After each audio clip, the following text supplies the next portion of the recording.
Cutthroat Kitchen, a show with such levels of malarkey intertwined in its framework, even the most influential of men, such as myself, couldn't help but watch.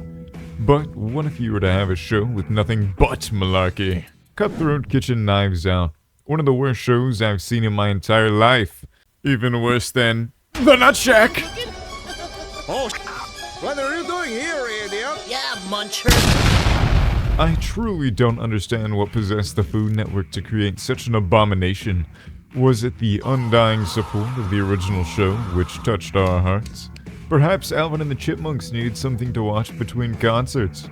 Or was it to make some more money? Who knows? All I know is that whatever the reason, we've been blessed with this abhorrent abomination to burn our eyes. Y'all like that? For all my new viewers, I've been making videos with an intro just to that quality the whole time.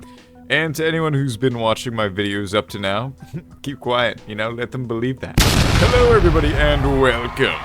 Today I come to you with a grievance, bearing that of a bad, stinky attitude from that of the Goblin King being that of, me, to you, about that of a show to which I've grown a great disdain.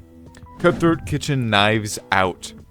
Now, where was I? Well, I was sitting on my couch, eating a big fat bowl of popcorn as I do. And, well, I wanted to watch some Cutthroat Kitchen because, well, I love cooking shows, and there's nothing more fun to a cooking show than when treachery and debauchery are involved. So, of course, I went to go watch it, and I go on Hulu, I type up, Cutthroat Kitchen, and what do I see? Not just one, but two shows. Two Cutthroat Kitchens. And me having already seen the show so many times, I couldn't help but wonder what was in that second show. And I watched it. I watched all of episode 1. Just episode 1.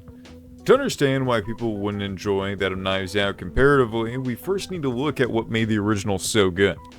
The show's host, Alton Brown, right? Lord and Savior up above, dishes out 25 grand to each contestant to be whittled down over time through that of the variety of purchased, mean-spirited sabotages, right? There's nothing more fun than fucking over the guy to the left and right of you, and it's even more fun when it's televised. It's no guess why the show fared so well to general audiences, for Cooking Made Cool really helped open the culinary arts to a wide range of youths, myself included. I didn't just start cooking gruel and bile in the other room just for shits and giggles. I watched it on a TV show and I went, that looks fun, and of course, the rest is history. The issue with Knives Out, though, doesn't solely lay on the shoulders of the new host, because, well, that'd be malarkey. From production issues with basic mathematics being fucked up, to the entire premise of the show being flipped on its head, to be honest, I hate the new show. I would get much more analytical, but I'm gonna scrounge for clips and I'll show these clips to y'all if I can find them. I won't. I promise y'all, I won't. This show is locked down like fucking Fort Knox. It's like the Food Network knows they got a dumpster fire and they refuse to let anyone witness it. Unless you're a paying customer. And I refuse to pay. I'm already paying for all these streaming services that are shoving their dick down my pocket. But with that, you can just take this as a ramblings of a madman and listen. But if you don't want to do that, you could just subscribe and like and watch all my other videos. I'm not going to hold you. But of course, with the new show, my biggest issue isn't just the host, right? I get why they wanted to have malarkey on there. The original had a fruity older gentleman, and he was just full of twang and zest, and he was fun to watch. I fully understand why they'd want to get another funny guy on there, especially when you have the fucking name Malarkey. I don't have the name Malarkey, but if I did, you best believe I'd stamp it on everything. And they did. In the show, they stamped Malarkey on fucking everything. It's all over the show. You'd think it's the Malarkey show over Cutthroat Kitchen. But my biggest issue lays in how the show's handled. On the production side, it's not Malarkey's dictation on whether things go one way or another. He's just up there having a fun time. Much more fun than anyone, honestly. The judges don't have any fun. A big gripe with the show is how the judge seems like she's held at fucking gunpoint. Or, well, maybe she should be held at gunpoint because she'd show more fucking emotion. She's sitting there eating these fine dining dishes that were cooked in a fucking pot of coffee. And she's saying, wow, it's delicious. Wow, that's delicious. With the enthusiasm of a goldfish that just found out it's in water.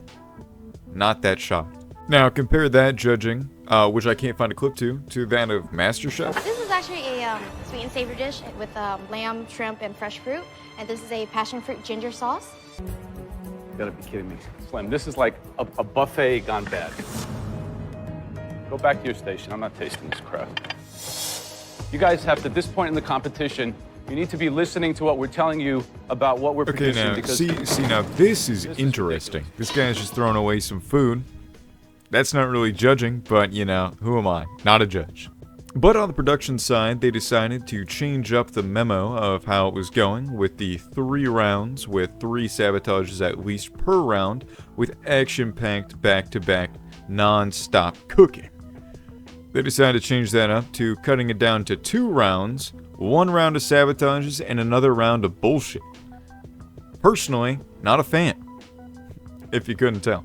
Now, I've got a lot of grievances about the new show, just watching it, and the main one is that, well, it's just boring. You ever get off of your work week and you're sitting at about 55 hours that week, right? Slave hours, classic, we've all been there, I know I have.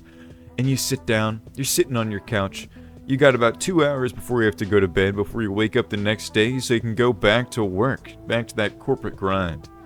And in those 2 hours, you know, you spend the first hour cooking, eating, making sure that that engine's still running, and you spend the last hour before you have to lay down watching a show. And of course, instead of watching a classic, being that a cut-throat kitchen, something you enjoy, you decide to watch Knives Out. Something that somehow makes 40 minutes feel like 40 hours, and with less of the enjoyment of having those 40 hours. I can't explain to y'all how soul-crushing it was to watch that show and realize not only did I spend 40 fucking minutes watching a show that I didn't enjoy, but, well, I could never get that time back.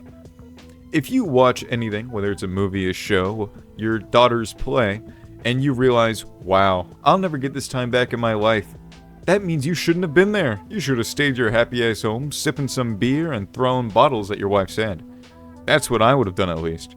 Well, the moral of the story, y'all, is that I fully recommend that y'all go watch Cut Their Kitchen Knives Out.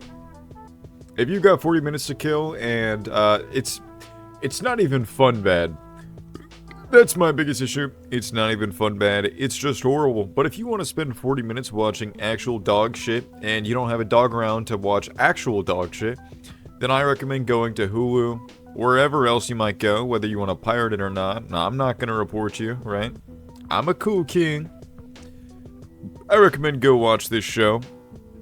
Comment down below, wow, the Goblin King, you were so fucking right. This show's dog shit. And I will graciously tug my boat to that comment. Alright, y'all. Well, you know, I had a blast. I had just about as much fun as y'all did. But before y'all go, don't forget to, hit the like button. Smash subscribe. And guys, I, the Goblin King, with my oodles of doubloons, will see you in the next video. Bye-bye.